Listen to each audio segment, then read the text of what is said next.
entre dans ta chambre, ferme ta porte et prie ton Père qui est là, dans les lieux secrets. Et ton Père qui voit dans les secrets te les rendra. Amen. On peut acclamer pour la parole de Dieu. On peut acclamer très fort pour la parole de notre Seigneur Jésus-Christ. D'abord, nous disons encore merci à notre Dieu de nous donner encore ce privilège de partager sa pensée à son peuple. Et nous disons encore merci à notre papa, l'ange de l'église, Épiphanie, notre père, papa Bishop Samuel Moyumba, pour cette confiance donnée. Et nous disons encore merci à tout le monde qui est présent en ce lieu pour écouter la parole de Dieu. Amen. Et nous venons de lire dans le livre de Matthieu 6, à travers ces passages que nous venons de lire, nous venons de trouver un thème, de tirer un thème dedans, un thème qui parle le ministère du lieu secret. Donc notre thème est intitulé le mystère du lieu secret. Quand nous parlons du mystère, c'est quelque chose qui est caché, qui ne peut pas être explicable par le raisonnement humain ou par une raison humaine. Donc, chose que tu ne peux pas expliquer si tu utilises un raisonnement humain ou si tu utilises une raison humaine. Ça veut dire quoi? Ça veut dire c'est une chose qui prend toujours son origine dans la spiritualité, dans ce que tu ne vois pas, dans ce que l'homme ne voit pas. Et sans pour ne pas oublier que la chose dangereuse dans la vie de quelqu'un, c'est la chose qui est invisible. C'est la chose qu'on ne peut pas voir avec de l'œil. C'est la chose qui est dangereuse dans la vie de l'homme. Et quand nous regardons très bien des choses qui ont des conséquences graves, ce sont des choses que nous ne voyons pas. Par exemple, si tu es blessé, et tout le monde peut voir la blessure, et il y a ceux qui commencent à proposer le jour de ta guérison, soit il y a celui qui va te dire cette blessure sera guérie soit dans 2 jours ou dans 3 jours, et quand ça tombe à ces 3 jours-là, tu vas voir des effets que la blessure se guérisse. Mais si c'est le cas du cancer, si c'est le cas du sida ou du diabète, il est difficile de voir le diabète avec l'œil, ou il est difficile de voir le sida avec l'œil. Parce que ce sont des choses qu'on ne peut pas voir avec l'œil, mais on voit toujours ces effets graves dans la vie de l'homme. Alléluia. Alléluia. C'est pourquoi il faut faire attention avec des choses invisibles. Même notre ennemi, avant de nous détruire, il ne commence pas de détruire notre physique, mais l'ennemi commence à détruire notre spiritualité. Et si l'ennemi te détruit au niveau spirituel, donc tu seras détruit aussi au niveau physique. Des choses qui sont à protéger sérieusement, ce sont des choses spirituelles. Ou la vie qu'on doit protéger sérieusement, c'est la vie spirituelle. Parce que c'est la vie spirituelle qui aide toujours la vie charnelle ou la vie de physique. Et si ton ennemi est plus spirituel que toi, donc tu seras toujours vaincus devant cet ennemi-là. Malgré la promesse dite que nous sommes plus que vainqueurs, mais si l'ennemi est plus spirituel que toi, tu seras toujours vaincu. Malgré la promesse qui est sur ta porte. C'est pourquoi attention avec des choses qui sont invisibles dans la vie de l'homme. Un lieu c'est quoi? Un lieu c'est un endroit de communion, de révélation totale, où Dieu voit ce qui est caché. On détermine un lieu en rapport à ce qui l'occupe. N'oubliez pas notre thème, ce mystère du lieu secret. Un lieu secret, c'est quoi maintenant? Un lieu secret, c'est aussi un endroit où Dieu forme ce qu'il va utiliser.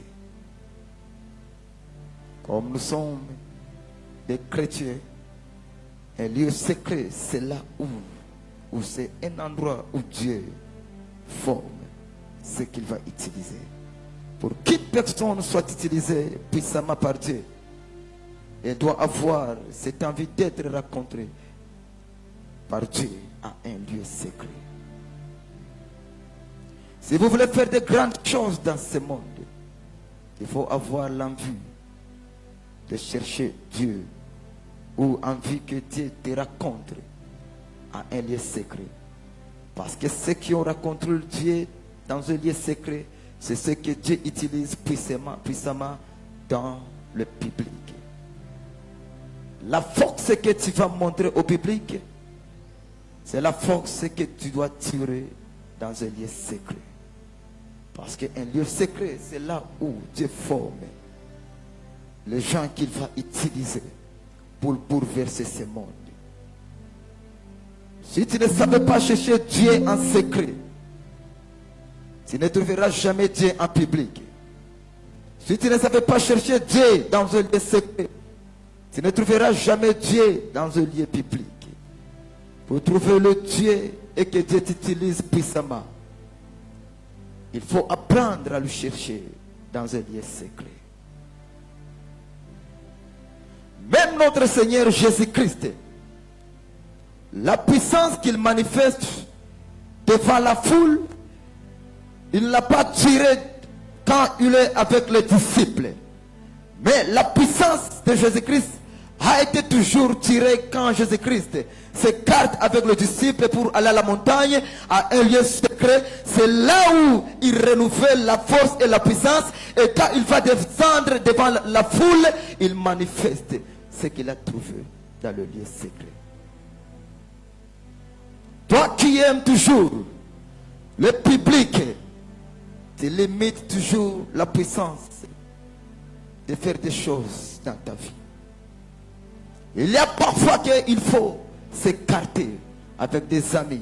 Il y a parfois qu'il faut se priver avec des amis pour se faire voir devant Dieu. Si tu te présentes devant Dieu et quand Dieu voit Dieu devant lui à un lieu secret, quand tu s'est privé de tout, Dieu aussi va se manifester dans ta vie. C'est pourquoi avant que Dieu parle avec Moïse, il recommande à Moïse de quitter parmi les foules, de quitter parmi le peuple, et Moïse prenne une place là où il va rencontrer Dieu. Et quand il arrive à cette place-là, c'est là où Dieu lui parle. Il a d'autres langages que tu ne peux pas attendre de Dieu si tu ne savais pas chercher un lieu secret. Là où tu dois parler avec Dieu, là où Dieu va te parler, là où Dieu va te former, là où tu vas renouveler ta force, là où Dieu va réparer ton cœur, là où Dieu va faire quelque chose qui va être grande, plus que ce que tu as fait. Alléluia, alléluia, alléluia, alléluia. D'une autre manière, un lieu secret, c'est un lieu de la préparation où Dieu façonne les gens, où Dieu parle avec les gens. Si tu veux que Dieu te parle, il faut aussi chercher un endroit là où ça sera un endroit de rencontre entre toi et Dieu. Si tu veux que Dieu t'utilise, il faut chercher un endroit là où Dieu va te parler.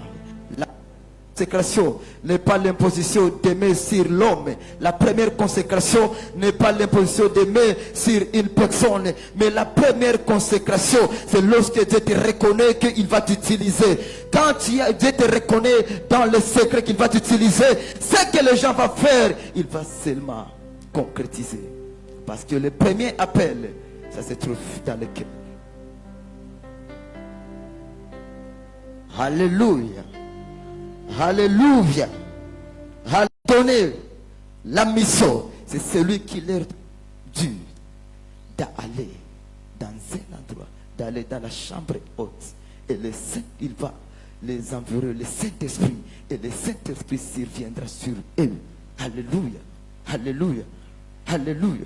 Pourquoi même Jésus-Christ leur recommandait d'aller à un endroit secret, d'aller dans une chambre haute?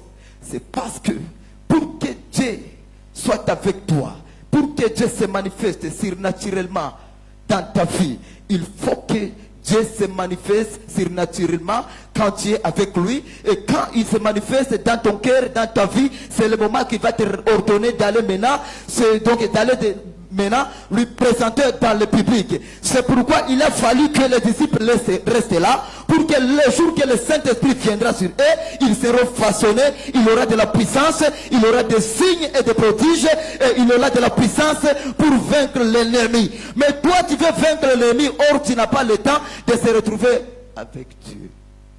Comment tu vas vaincre l'ennemi? Avant que l'ennemi opère la mission, lui, il se prive de tout. Il se concentre. Il se concentre à un lieu. Et quand il quitte dans un lieu de préparation, c'est le moment qu'il vienne dans ta vie pour te combattre. Mais toi, tu étais distrait avec des films, avec des séries, avec des matchs. Et après tu dis, moi je vais battre, je vais battre. C'est pourquoi il y a même des hasards qu'on parle en disant que moi je vais tuer Satan. Tu es qui pour tuer Satan? Même si tu as l'onction, peu importe quelle onction que tu as, tu ne peux pas tuer Satan. Le problème c'est quoi? C'est parce que tu n'as pas la révélation au combat qui t'attend. Si tu as la révélation au combat qui t'attend, tu ne fais pas faire des hasards, parce que dans la préparation là, c'est là où Dieu va te montrer des stratégies pour aller s'affronter avec les gens, avec l'ennemi Satan. Mais toi, tu es toujours distrait. Et après, moi, je vais être vainqueur. Moi, je vais aller battre. Moi, je vais aller. J'aimerais avoir la réussite. J'aimerais avoir le vainqueur. J'aimerais avoir le succès. Comment? Il faut d'abord être à un lieu où tu vas te rencontrer avec Dieu. Là où Dieu va te parler. Là où Dieu va parler avec ton cœur. Dieu va parler avec ton intelligence. Là où Dieu va parler avec ta vie. Là où Dieu va parler avec ta destinée. Il a ce que Dieu ne peut pas parler en public, mais Dieu cherche que tu sois avec lui pour qu'il te parle. Tout le monde ici peut recevoir le message de Dieu. Tout le monde ici. Dieu peut parler à tout le monde ici. Mais pourquoi Dieu ne te parle pas? Parce que tu es dans la distraction. Tu ne connais pas comment chercher Dieu. Tu ne connais pas comment chercher la face de Dieu. Tu ne connais pas comment chercher Dieu pour que Dieu te parle. C'est pourquoi vous êtes des esclaves des prophètes. C'est le moment comme tu es des esclaves de ces prophètes, c'est pourquoi tous les jours vous êtes mentis. Parce que tu n'as pas le temps que Dieu te parle, que Dieu te montre quelque chose. C'est pourquoi vous êtes mentis par les gens. Même en parole, tu es menti par les gens. Même en prophétie. Le problème c'est quoi? C'est parce que tu ne veux pas que Dieu te forme ici. Tu ne veux pas que Dieu te prépare. Tout le monde ici, nous sommes appelés de parler de Jésus-Christ partout. Tout le monde ici, nous sommes appelés de recevoir la révélation de Dieu. Tout le monde ici, nous sommes appelés d'écouter le langage de Dieu. Mais pourquoi tu n'arrives pas à l'écouter? Parce que tu ne donnes pas les temps. Tu ne donnes pas le temps à Dieu. C'est pourquoi, comme aujourd'hui, nous sommes en train de prêcher, mais il y a ceux qui chattent. Nous sommes en train de prêcher, mais il y a des gens qui chattent. même dans la présence de Dieu, ils sont toujours emportés par l'esprit de distraction. Même dans la présence de Dieu, ils sont toujours emportés par l'esprit de distraction. C'est lui qui chante dans la présence de Dieu. Là où il n'a pas la présence de Dieu, c'est comment? Si tu ne respectes pas la présence de Dieu, tu seras toujours en échec dans ta vie, parce que c'est dans la présence de Dieu que Dieu donne la force et la puissance à ceux qui vont à la guerre pour battre qui? Diable. C'est pourquoi la Bible me dit, quand le roi Achab veut partir à la guerre, il s'est intéressé à une personne qu'on appelle Josaphat. Josaphat lui a dit non, avant d'aller à la guerre, il faut que nous cherchions Dieu. Quand nous allons chercher Dieu, c'est le moment que Dieu va nous donner la stratégie d'aller battre nos ennemis. Alléluia. Alléluia. Mais quand c'est arrivé là, on a demandé à Dieu. Quand on a demandé, donc, on a voulu demander à Dieu, mais le roi a dit non, ne demande pas à Dieu, mais il faut qu'on commence à demander les prophètes qui nous entourent ici. Et quand le roi a commencé à demander les prophètes qui les entourent, quelle était la réponse des prophètes là? Le prophète là leur dit toujours, quand tu vas aller à la guerre, tu auras la victoire. Tous les prophètes, c'est ce qu'ils ont dit au roi. Mais Josaphat a dit non, il faut que nous cherchions un autre prophète qui va nous dire ce que Dieu va nous dire, ce que Dieu prépare pour cette guerre. Qui était ce prophète-là? Quand Josaphat n'a pas voulu hasarder d'aller à la guerre sans pour ne pas se présenter devant Dieu. Josaphat n'a pas voulu aller à la guerre sans pour ne pas écouter la stratégie divine pour la guerre là. C'est pourquoi Josaphat a recommandé de chercher un prophète de Dieu, de chercher celui qui Dieu va appeler, celui qui Dieu va utiliser pour nous donner la révélation de la guerre. Et quand tous les prophètes du roi se présentaient, ils ont tous montré au roi la victoire. Mais quand on a appelé le prophète Michée, le prophète Michée a dit non, roi, quand tu vas, moi je vois le peuple de Dieu se disperse et le roi tu seras mort là à la guerre. Alléluia. Qu'est-ce qui s'est arrivé? Le roi a giflé le prophète de Dieu. Il a giflé Michée. Et après il dit, mettez Michée dans la prison. Dès que la guerre se terminera, quand nous allons rentrer, c'est le moment qu'il va quitter dans la prison.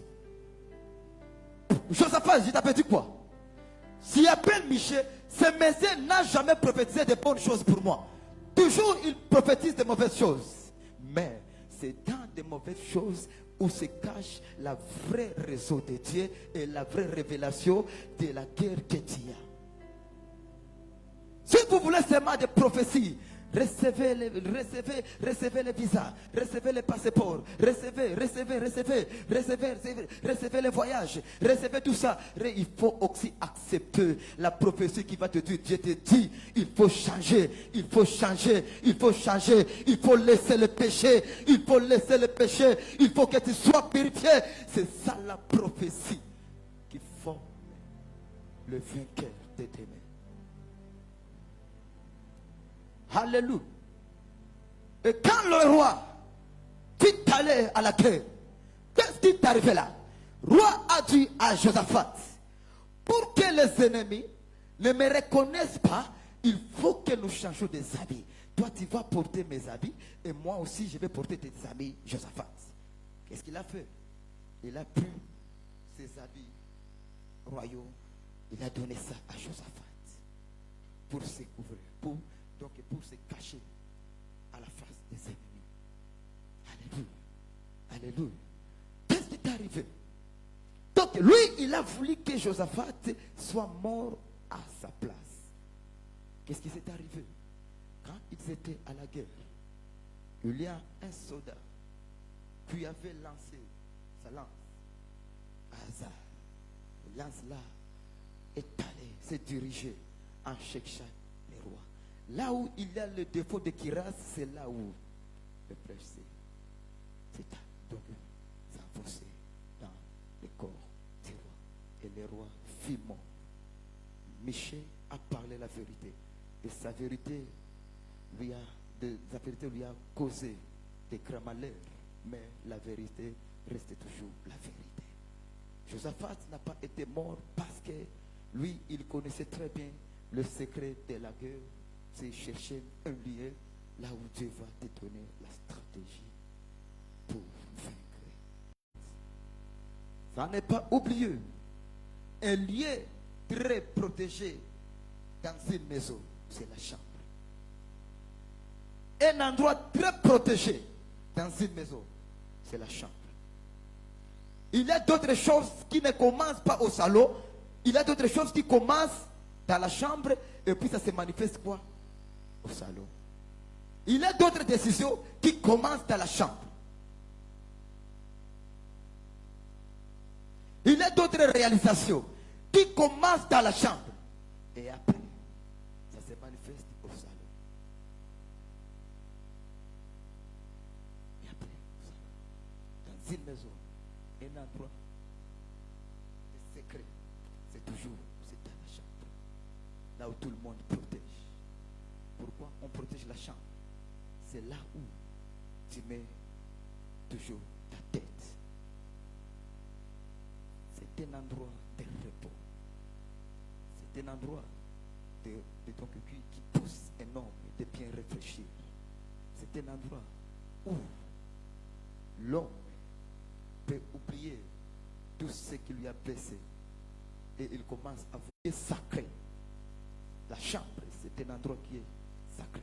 Jésus-Christ recommande aux gens, si tu pries, quand tu pries, entrez dans ta chambre.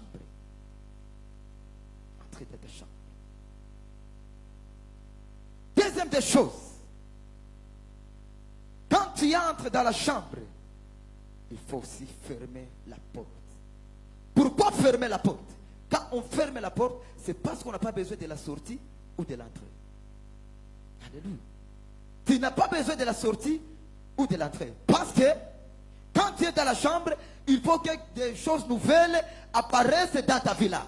C'est pourquoi tu n'as pas besoin de la sortie ou de l'entrée. Que Dieu nous bénisse abondamment. Donc tu n'as pas besoin de tout ça. Une chambre aérienne, c'est quelle chambre? C'est une chambre qui est propre. Là où on fait toujours des propriétés dedans. Parce que tu ne peux pas supporter de résister des mois dans une chambre très sale. C'est pourquoi la chambre doit être propre plus que les salons. Parce que c'est un endroit le plus sacré. Et quand je parle de la chambre, je ne vois pas seulement un lieu physique, mais je vois aussi dans une dimension spirituelle qui est ton cœur. Je vois aussi une dimension spirituelle qui est ton cœur. C'est pourquoi Jésus-Christ dit, quand tu pries, entre dans ta chambre. Quand tu vas entrer, tu vas commencer à réfléchir. Tu vas commencer à réfléchir. Si Dieu va te parler, Dieu va te parler, c'est dans la chambre. La chambre là que j'appelle ton cœur. Si vous voulez écouter Dieu, il faut disposer ton cœur. Comme la chambre veut être propre, c'est aussi que aussi ton cœur doit être propre pour que ton cœur soit aéré. Alléluia. Alléluia. Alléluia. Alléluia. Alléluia. Lorsque tu es dans la faiblesse en public, pour quitter dans cette faiblesse, il faut aller dans la chambre. Parce que quand tu seras dans la chambre, tu dois réfléchir des stratégies. Des stratégies. C'est pourquoi aujourd'hui vous voyez, il y a des gens qui utilisent nos faiblesses comme une arme pour détruire nos vies, pour détruire nos ministères, pour détruire nos foyers, pour détruire même nos personnalités. Mais ils ont oublié une chose, quand ils utilisent nos faiblesses comme une arme pour nous détruire, nous étions dans la chambre secrète, dans un lieu secret, là où Dieu nous a parlé en disant, prends courage, Prends toujours courage. Je serai avec toi. Malgré qu'on est entouré de épines. Mais quand tu arrives dans un lieu secret, là où tu dois parler avec Dieu, tu vas dire, Dieu, je suis entouré par des épines. Et j'ai senti, Seigneur, des grandes douleurs, des épines. Mais là, c'est là où Dieu va te dire, je vais soigner tes douleurs là. Prends toujours courage, je serai avec toi. Prends toujours courage, je serai avec toi. Une personne qui n'a jamais consacré un lieu de rencontre avec Dieu, c'est une personne qui est péreuse tous les jours. C'est une personne qui a toujours peur tous les jours. Parce qu'il n'a pas un lieu de rencontre là où Dieu va lui parler. Il a d'autres prières qui demandent une prière personnelle. Et il a d'autres prières qui demandent le public. Si tu veux aller en avant, il faut avoir une prière personnelle. Je ne peux pas m'hasarder de venir ici si une fois je n'ai pas allé chercher Dieu dans un endroit secret. Je ne peux pas faire de hasard de me présenter devant le public si je ne me suis pas présenté devant Dieu. C'est que je dois parler au public, il faut que Dieu me donne dans le cœur. Il faut avoir un lieu secret. Là où Dieu va te donner des stratégies. Là où Dieu va te parler des choses. La Bible dit, ferme ta porte et prie ton Père. Et prie ton Père. C'est pourquoi la Bible dit, c'est par l'abondance du cœur et la bouche parle. Pourquoi tu es toujours dans des échecs? Tu crées toujours des problèmes parce que vous voulez parler à ceux qui viennent dans ta tête. C'est pourquoi tu parles des choses qui blessent toujours.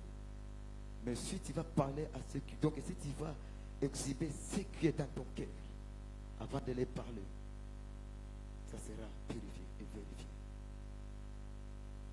Alléluia. Alléluia. Alléluia. Je vous exhorte aujourd'hui de chercher Dieu. Avant d'être devant les gens, il faut chercher Dieu en secret. Avant d'être en public, il faut chercher Dieu en secret. Notre thème est intitulé le mystère de lieu secret. C'est dans le lieu secret où Dieu forme les gens qui l'utilisent. Dans le lieu secret où Dieu donne des forces. Dans le lieu secret où Dieu donne des dons. Dans le lieu secret où Dieu te donne de l'onction.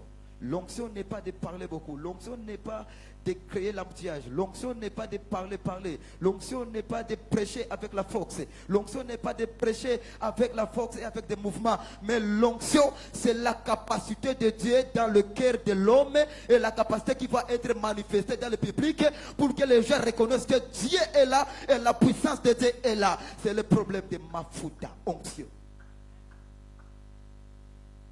C'est la capacité que Dieu a mis dans l'homme. Quand il sera devant le public, et cette capacité va commencer à opérer des choses. C'est pourquoi tu peux prêcher, Seigneur Jésus, nous sommes là, et l'onction se manifeste. Parce que l'onction n'est pas dans les mouvements, mais c'est l'onction qui crée un mouvement spirituel qui témoigne la présence de Dieu dans un endroit. Amen. Amen. Amen. Amen. Un endroit secret ou un lieu secret. Si tu veux faire de grandes choses, si tu veux faire de grandes choses, il faut que tu retrouves encore la capacité de rencontrer Dieu. Ne sois pas esclave d'aller tous les jours compris pour toi. Mais il faut chercher aussi la puissance de Dieu.